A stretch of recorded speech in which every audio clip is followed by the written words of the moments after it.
இப்போ என் பையன் இருக்கான். அவன் வேலை இல்லைனாலும் சும்மா இருப்பேன் தவிர, சினிமா பக்கம் வர மாட்டேன்னுவான். அவங்களோட இது, "டேய் அப்பாவோட போதும்டா இந்த சினிமா." ஏன்னா அவங்க அப்பாவை பற்றி அவரே சொல்லியிருக்காரு. ஸோ இவரும் சினிமாவில் போகிறார். சினிமா நிலையான ஒன்று கிடையாது. இன்றைக்கி தூக்கம் கீழே இருக்கும். அதேமாரி அதில் வந்து போன கெட்ட பழக்கங்கள் நிறைய வரும். ஏன்னா உலகத்திலே சிறந்த மகா அங்காடி எதுனா சினிமா தான். நீ எதை கேட்டாலும் கிடைக்கும் ஒரே இடம். இந்த பப்ளிசிட்டிலாம் வருது, உங்களுக்கு கேட்ட அனைத்து கிடைக்கும் ஒரே இடம் அப்படின்னு சொல்லுவா பப்ளிசிட்டி. அந்த மாதிரி சினிமா தாங்க. நல்லது கெட்டது இருக்குது இல்லாது எல்லாம் அங்கே தாங்க.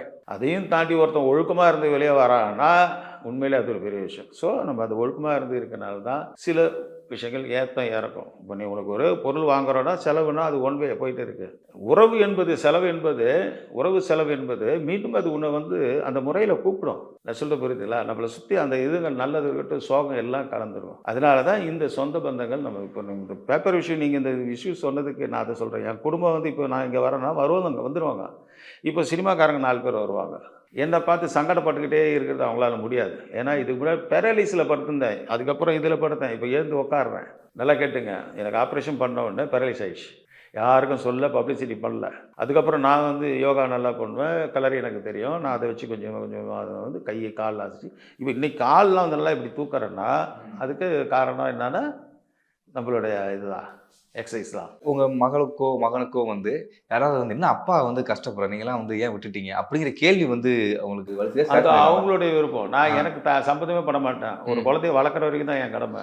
வளர்ந்த பிறகு அவமானப்படுறதோ அவன் பெருமைப்படுத்துகிறதோ அவங்க இஷ்டம். அது அவங்கள புரிஞ்சிக்காதன்னு நான் ஒன்றும் பண்ண முடியாது. எல்லாமே தாயை சேர்ந்தது. அது ஒவ்வொருத்தரும் மனதாமே. இப்போ அவங்க வந்து கட்டுக்கோப்பாக இருக்கிறவங்க, நம்ம அவங்கள குறை சொல்ல முடியாது.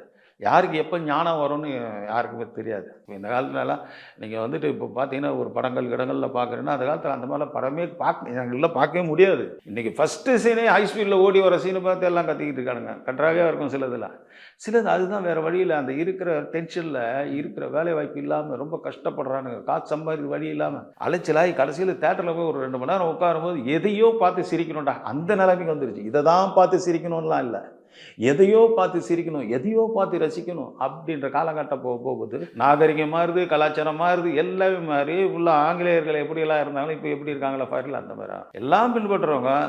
ரோடு ஏன் நல்லா இல்லை, இன்றைக்கே அம்மா அப்பாவை தனித்தரில் விடுறாங்க.